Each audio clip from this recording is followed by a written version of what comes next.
ദൈവനാമത്തിന് മഹത്വം ഉണ്ടാകട്ടെ. പുതിയൊരു വീഡിയോയിലേക്ക് എല്ലാവർക്കും സ്വാഗതം. ദാവീദിന്റെ 5 കല്ലുകൾ നമുക്ക് എല്ലാവർക്കും അറിയാവുന്ന സ്റ്റോറിയാണ്. അപ്പം ഈ ഒരു സ്റ്റോറി, ഇതിൽ നിന്നും ചെറിയൊരു ചിന്ത നിങ്ങളുമായിട്ട് ഷെയർ ചെയ്യാനായിട്ടാണ് ഇന്ന് ദൈവം എനിക്ക് നൽകിയിരിക്കുന്നത്. ദാവീദിന്റെ 5 കല്ലുകൾ എന്തൊക്കെയാണ്? ദാവീദിന്റെ 5 കല്ലുകൾ എന്നൊന്നുമല്ല ഞാൻ പറയുന്നത്. ഇപ്പോൾ ഒരു കല്ല് ഇതാണ്, ഒരു കല്ല് ഇതാണ്, അങ്ങനെയൊന്നുമല്ല. നമുക്ക് മൊത്തത്തിൽ ആ സ്റ്റോറി പഠിക്കുമ്പോൾ എന്താണ് മനസ്സിലാകുന്നത്, അതിൽ നിന്ന് നമുക്ക് ലഭിക്കുന്ന സന്ദേശം എന്താണ്, നമ്മൾക്ക് അതിൽ നിന്ന് ലഭിക്കുന്ന, നമുക്ക് ജീവിതത്തിൽ പകർത്താൻ നമുക്ക് അതിൽ നിന്ന് ലഭിക്കുന്ന തോട്ട്സ് എന്തൊക്കെയാണ്, വിലയേറിയ അറിവ്, ആത്മീകമായ ജ്ഞാനം എന്താണ്, അതെനിക്ക് തന്നത് നിങ്ങളുമായിട്ട് ഞാൻ ഷെയർ ചെയ്യാൻ ആഗ്രഹിക്കുകയാണ്. അപ്പോൾ ആ സ്റ്റോറി നമുക്ക് ആദ്യം ഞാൻ ഷോർട്ടായിട്ട് പറയാം.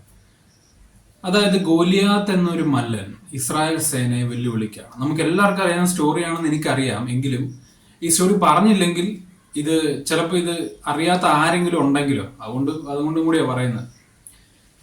ഒരു പക്ഷേ എല്ലാവരും കേട്ടിരിക്കണമെന്നില്ലല്ലോ. അപ്പം അതുകൊണ്ട് ഗോലിയാത്ത് എന്ന് പറയുന്നൊരു മല്ലൻ, ഹീസ് വെരി ടോൾ. അതായത് ഭയങ്കര ടോളാണ്, ഭയങ്കര പൊക്കമുള്ള ഒരു വ്യക്തിയാണ്. ഭയങ്കര പൊക്കവും ഭയങ്കര ശരീരമായിട്ടുള്ള വലിയൊരു വ്യക്തി ഒറ്റയ്ക്ക് നിന്ന് വെല്ലുവിളിക്കുകയാണ് ഇസ്രായേൽ സൈന്യത്തെ. ആരുണ്ടടാ എന്നെ തകർക്കാൻ, അല്ലെങ്കിൽ ധൈര്യമുള്ളവൻ വാടാന്നും പറഞ്ഞു. അപ്പൊ ഇസ്രായേൽ എന്ന് പറയുന്നത് സത്യദൈവത്തെ ആരാധിക്കുന്ന ഒരു വിഭാഗമാണ്, നമുക്കറിയാം. ഫിലിസ്ത്യൻ എന്ന് പറയുന്നത് മറ്റേ ദേവന്മാരെയും ദേവികളൊക്കെ വർഷിപ്പ് ചെയ്യുന്നവരാണ്. അപ്പൊ അങ്ങനെ ഒരു അവസ്ഥയിൽ ദാവീദ് അങ്ങോട്ട് ചെല്ലുകയാണ്. ദാവീദിന്റെ എൻട്രൻസ് അവിടെയാണ്. അപ്പൊ ദാവീദ് അങ്ങോട്ട് ചെന്നിട്ട് തോട്ടിൽ നിന്നും 5 കല്ലുകൾ തെരഞ്ഞെടുക്കുന്നു. തെരഞ്ഞെടുത്തു കഴിഞ്ഞിട്ട് ദാവീദ് അത് ഇടയ സഞ്ചിയിൽ ഇടുന്നു. എന്നിട്ട് ഗോലിയാത്തിന് നേരെ അടുത്ത് ചെല്ലുകയാണ്. അപ്പൊ ഗോലിയാത്ത് ദാവീദ് വരുന്നത് കണ്ടിട്ട്, ദാവീദ് അന്ന് വചനത്തിൽ എഴുതിയിരിക്കുന്ന അവൻ തീരെ ബാലനും പവിഴ നിറമുള്ളവനും കോമള രൂപിയുമാണ്. അപ്പൊ അങ്ങനെയുള്ള ആൾക്കൊരു യോദ്ധാവിൻ്റെതായിട്ടുള്ള ഒരു തരത്തിലുള്ള ശരീരഘടനയും ദാവീദിനില്ല. അപ്പം അങ്ങനെ ഒരു വ്യക്തി ഇത്രയും വലിയൊരു മല്ലന്റെ അടുത്തേക്ക് വരികയാണ്. അപ്പൊ ഗോലിയാത്ത് എന്ത് ചെയ്തു? ദാവീദിനെ നിന്ദിക്കാനും ശപിക്കാനും തുടങ്ങി. ദേവന്മാരുടെ ആ ഒരു നാമത്തിലൊക്കെ, അവരുടെ ദേവന്മാരുടെ നാമത്തിൽ. പക്ഷെ ദാവീദ് അവിടെ പറയുന്നുണ്ട്, നിന്നെ എൻ്റെ ദൈവം എൻ്റെ കരത്തിൽ തരും. ഞാൻ സൈന്യങ്ങളുടെ യഹോവയുടെ നാമത്തിലാണ് വരുന്നത്, നീയോ നിന്റെ ദേവന്മാരുടെ നാമത്തിൽ വരുന്നു. പക്ഷെ നീ നിന്ദിക്കുന്ന സൈന്യങ്ങളുടെ ദൈവമായ യഹോവയുടെ നാമത്തിൽ ഞാൻ വരുന്നു. അങ്ങനെ ദാവീദ് ചെല്ലുകയാണ്. എന്നിട്ട് ദാവീദ് പറയുന്നുണ്ട്, നിന്നെ എൻ്റെ കയ്യിൽ തരും. അതിൽ നിന്ന് നമ്മൾ മനസ്സിലാക്കേണ്ട ഏറ്റവും വലിയൊരു ആത്മീയമായ ഒരു മർമ്മം എന്ന് പറയുന്നത്, അതിന്റെ താഴത്തോട്ട് 1 ശമൂവേൽ 17:40 മുതൽ താഴത്തോട്ട് വായിക്കുമ്പോഴാണ് ഈ ഭാഗം ഉള്ളത്. അപ്പൊ അതിന്റെ 47-ാമത്തെ അധ്യായത്തില് ദാവീദ് പറയുന്നുണ്ട്, യുദ്ധം യഹോവയ്ക്കുള്ളത്, യഹോവ നിന്നെ എൻ്റെ കയ്യിൽ തരും. അപ്പൊ ഈ ഒരു തോട്ട് നമ്മൾ മനസ്സിലാക്കേണ്ട ഒരു ആത്മീയ മർമ്മമാണ്. യുദ്ധം എന്ന് പറയുന്നത് ദൈവത്തിനുള്ളതാണ്. നമ്മൾ പലപ്പോഴും യുദ്ധം ചെയ്യുന്നത് നമ്മൾ തന്നെ, നമ്മുടെ എഫേർട്ടിൽ, നമ്മുടെ ബുദ്ധിയിൽ, ജ്ഞാനത്തിൽ നമ്മൾ എന്ത് ചെയ്യും? പ്രശ്നങ്ങളെ മറികടക്കാൻ അല്ലെങ്കിൽ സൊല്യൂഷൻസ് കാണാൻ ശ്രമിക്കും. ഈ ഗോലിയാത്ത് എന്ന് പറയുന്നത് നിങ്ങളുടെ ജീവിതത്തിൽ ഒരു പ്രതിസന്ധി ആയിരിക്കാം, നിങ്ങളെ തകർക്കാൻ വന്നിരിക്കുന്ന ഒരു സിറ്റുവേഷൻ ആയിരിക്കാം. അപ്പൊ ആ സിറ്റുവേഷനെ നിങ്ങളുടെ എബിലിറ്റി കൊണ്ട് അതിനെ നേരിടാൻ ചെന്ന് കഴിഞ്ഞാൽ പലപ്പോഴും അത് വിജയിക്കണമെന്നില്ല. അത് വിജയിച്ചാൽ തന്നെ വർഷങ്ങളുടെ പരിശ്രമം വേണ്ടി വരും, ഒരുപാട് നാൾ. അപ്പോൾ ഒരുപാട് താമസിച്ചു. അപ്പൊ അതുകൊണ്ട് നിങ്ങൾക്ക് ജയം വേണമെങ്കിൽ, ജയിക്കാൻ ആഗ്രഹിക്കുന്നുവെങ്കിൽ, നിങ്ങൾ യുദ്ധം നേരിടുന്ന വ്യക്തിയാണെങ്കിൽ, നിങ്ങൾക്ക് ദൈവത്തിൻ്റെതായിട്ടുള്ള ഒരു കരുണ ലഭിക്കണമെങ്കിൽ നിങ്ങൾ വിശ്വസിക്കേണ്ടത് ഇത്ര മാത്രമാണ്: യുദ്ധം യഹോവയ്ക്കുള്ളത്. ദൈവം എനിക്ക് വേണ്ടി യുദ്ധം ചെയ്യും. ആ വിശ്വാസം നിങ്ങളിൽ ഉണ്ടാവണം. ദൈവം നിങ്ങൾക്ക് വേണ്ടി യുദ്ധം ചെയ്താൽ ദൈവത്തെ പരാജയപ്പെടുത്താൻ ആർക്കെങ്കിലും സാധിക്കൂ? ഇല്ല. അപ്പൊ അത്ഭുതകരമായ വഴിയിലൂടെ നിങ്ങൾ എന്ത് ചെയ്യും? ആ ഒരു തടസ്സത്തെ മറികടക്കും, ആ ഗോലിയാത്തിനെ മറികടക്കും. അപ്പൊ ആ കല്ലെന്ന് പറയുന്നത് വിശ്വാസമാണ്.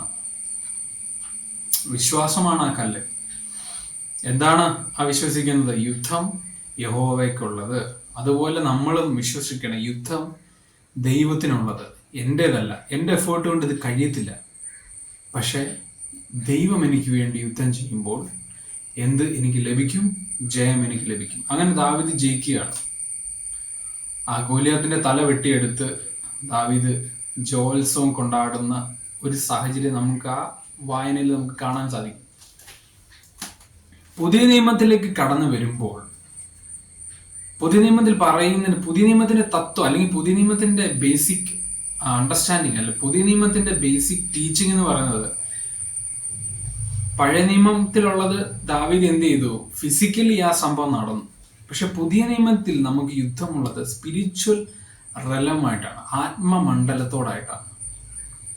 അപ്പൊ അതുകൊണ്ട് തന്നെ കർത്താവ് നമുക്ക് വചനം വായിക്കുമ്പം അല്ലെങ്കിൽ വചനം പഠിക്കുമ്പോൾ നമുക്ക് മനസ്സിലാകും, ആദ്യമായിട്ട് മനുഷ്യന്റെ ഉള്ളിൽ നിന്ന് സ്പിരിറ്റ്സുകളെ പുറത്താക്കുന്നത് യേശുക്രിസ്തുവാണ്.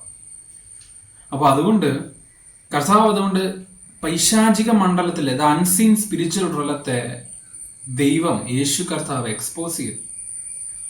അപ്പൊ അങ്ങനെ ഒരു അദൃശ്യ മണ്ഡലമുണ്ട്. അത് പുതിയ നിയമം നമുക്ക് തരുന്ന ഒരു ആത്മീയ അറിവാണ്.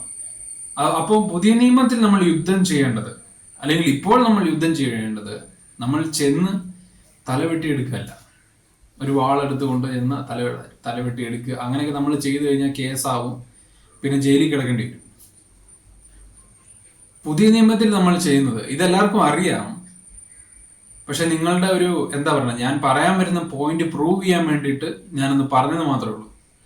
അപ്പൊ പുതിയ നിയമത്തിൽ നമുക്കുള്ള ശത്രു എന്ന് പറയുന്നത് സ്പിരിച്വൽ എനിമിയാണ്. ഒരുപക്ഷെ ഒരു വ്യക്തിയായിരിക്കാം നിങ്ങളോട് പോരിടുന്നത്, ഗോലിയാത്തിനെ പോലെ, അല്ലെങ്കിൽ ഒരു സിറ്റുവേഷൻ ആയിരിക്കാം, ഒരു സാഹചര്യമായിരിക്കാം. അതുകൊണ്ട് ഈ സാഹചര്യത്തെ ഞാൻ എങ്ങനെ മറികടക്കും? ഈ ഒരു ഗോലിയാത്തിനെ ഞാൻ എങ്ങനെ മറികടക്കും?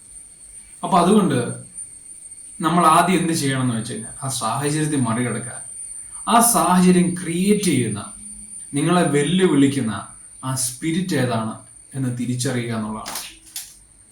ഏതാണ് ആ സ്പിരിറ്റ്? അതെങ്ങനെ ഞാൻ തിരിച്ചറിയാം? ആ സ്പിരിറ്റിനെ തിരിച്ചറിഞ്ഞതിന് ശേഷം മാത്രമേ നമുക്ക് എന്ത് ചെയ്യാൻ പറ്റത്തുള്ളൂ? അറ്റാക്ക് അഴിച്ചുവിടാൻ പറ്റത്തുള്ളൂ. You have to understand the spirit that is opposing you. അതിന് വ്യക്തമായ സ്ട്രാറ്റജീസ് വിശ്വാസത്തിൽ നിങ്ങൾ കൊണ്ടുവരേണ്ടത് അത്യാവശ്യമാണ്. വിശ്വാസത്തിൽ അപ്ലൈ ചെയ്യണം. വിശ്വാസത്തിലാണ് നമ്മൾ യുദ്ധം ചെയ്യുന്നത്. അപ്പം ഒരു പക്ഷേ എന്തെങ്കിലും പല വിഷയങ്ങളുണ്ടല്ലോ, ഞാൻ ഒന്നും പേരെടുത്ത് പറയുന്നില്ല, നിങ്ങൾക്ക് ചിന്തിച്ചു കഴിഞ്ഞാൽ നിങ്ങൾക്ക് മനസ്സിലാകും ജീവിതത്തിൽ അനുഭവിക്കുന്ന വിഷയങ്ങൾ, പ്രശ്നങ്ങൾ. അപ്പോൾ ഞാൻ എങ്ങനെയാ സ്പിരിറ്റിനെ എനിക്ക് തിരിച്ചറിയും? അതും കൂടെ ഞാൻ പറയണ്ടേ? ഇല്ലെങ്കിൽ നിങ്ങൾ എന്ത് ചെയ്യും? നിങ്ങൾ എന്ത് വിചാരിക്കും? അതുകൊണ്ട് ആ സ്പിരിറ്റിനെ എനിക്ക് മനസ്സിലാകണമെങ്കിൽ you have to ask to the God. You have to ask to the Lord. ദൈവത്തോട് ചോദിക്കണം, പിതാവേ എനിക്ക് മനസ്സിലാക്കിത്ത ഏത് സ്പിരിറ്റാണ് എന്നോട് എതിരിടുന്നത്? ഏത് സ്പിരിറ്റാണ് എന്നെ വെല്ലുവിളിക്കുന്നത് എന്ന് ദൈവത്തോട് ചോദിക്കുക, പിതാവിനോട് ചോദിക്കുക. അപ്പൊ കർത്താവ് വെളിപ്പെടുത്തി തരും. എന്നിട്ട് വേണം നമ്മൾ എന്ത് ചെയ്യാൻ? ആ സ്പിരിറ്റിനെതിരെ പോരാടാൻ. ആ വ്യക്തിയോടല്ല, ആ സ്പിരിറ്റിനോട് പോരാടാൻ.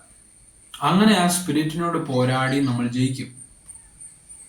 അങ്ങനെയാണ് നമ്മൾ പുതിയ നിയമത്തിൽ യുദ്ധം ചെയ്യേണ്ടത്. അതുകൊണ്ട് ഞാൻ പറയാൻ വന്ന പോയിന്റ് ഇത്രേ ഉള്ളൂ. ആത്മീയ ശത്രു, ആ സ്പിരിറ്റിനെ തിരിച്ചറിയുക. നിങ്ങളോട് എതിരിടുന്ന സ്പിരിറ്റിനെ തിരിച്ചറിഞ്ഞ് സ്പിരിച്വൽ വാർഫെയർ നടത്തുക. അതാണ് നിങ്ങൾ ചെയ്യേണ്ടത്. കർത്താവിനോട് ചോദിക്കുക, ഏത് സ്പിരിറ്റാണ് എന്നെ എതിരിടുന്നത്? എന്നിട്ട് എന്ത് ചെയ്യുക? സ്ട്രാറ്റജീസ് ദൈവം തന്നെ നിങ്ങൾക്ക് തരും.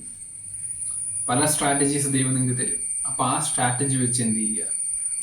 മുമ്പോട്ട് പോവുക. ഓക്കെ, അതിന് ദൈവം നിങ്ങളെല്ലാവരും സഹായിക്കട്ടെ. നമുക്കൊരു നിമിഷം പ്രാർത്ഥിക്കാം. പരിശുദ്ധനായ ദൈവമേ, സ്വർഗസ്ഥനായ പിതാവ്, ഞങ്ങളുടെ പുത്രന്റെ രക്തത്തിൽ ആശ്രയിച്ച് ഞങ്ങളുടെ വിശുദ്ധ മന്ദിരത്തിലേക്കടി കടന്നു വരികയാണ്. പിതാവെ, ഈ വീഡിയോ കാണുന്ന എല്ലാവരും ഞങ്ങളുടെ കരങ്ങളിലേക്ക് സമർപ്പിക്കുന്നു. കർത്താവ്, ഈ പ്രാർത്ഥന അവർ കേൾക്കുന്നുണ്ടെങ്കിൽ അവർ വീഡിയോയുടെ അവസാനം വരെ കണ്ടിരിക്കുന്നു. കർത്താവെ, അവർക്ക് ജീവിതത്തിൽ എന്ത് ബുദ്ധിമുട്ടാണോ അവർ അനുഭവിക്കുന്നത്, കർത്താവെ, കർത്താവെ, അങ്ങ് അവർക്ക് പൂർണ്ണ ജയം കൊടുക്കണം. അപ്പൊ അടിയനിലൂടെ കർത്താവെ, ഈ മെസ്സേജ് അവർക്കൊരു അനുഗ്രഹമായി തീരണം. അവർക്ക് നേരിടുന്ന ആത്മീയ ശത്രുക്കളെ തിരിച്ചറിയുവാനുള്ള കൃപ അവർക്ക് കൊടുക്കണമെന്ന് ഞങ്ങൾ അപേക്ഷിക്കുന്നു. കർത്താവെ, അങ്ങ് അവരെ സഹായിക്കണം, അങ്ങ് അവർക്ക് കൃപ കൊടുക്കണം, അങ്ങ് അവർക്ക് ശക്തി കൊടുക്കണം, അങ്ങ് അവരെ സഹായിക്കണം.